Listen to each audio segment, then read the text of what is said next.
থেকেই জামায়াত কর্মীদের ভিড় লক্ষ্য করা যায়। এদিকে সমাবেশে মঞ্চের সামনে বসাকে কেন্দ্র করে ছাত্রদল ও ছাত্র শিবিরের মধ্যে সংঘর্ষ হয়েছে।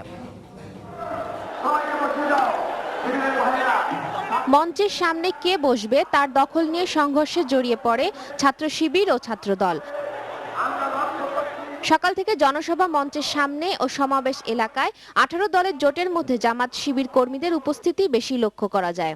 সমাবেশের প্রস্তুতির শুরুতে জামায়াতের সহকারী সেক্রেটারিকে নিয়ে মঞ্চে আসেন 18 দলীয় জোটের মহানগর সমন্বয়ক আব্দুস সালাম। জনসমাবেশের মঞ্চ থেকে নাইটিঙ্গেল মোড় পর্যন্ত প্রায় পুরো এলাকা জামাত শিবির কর্মীদের দখলে থাকে।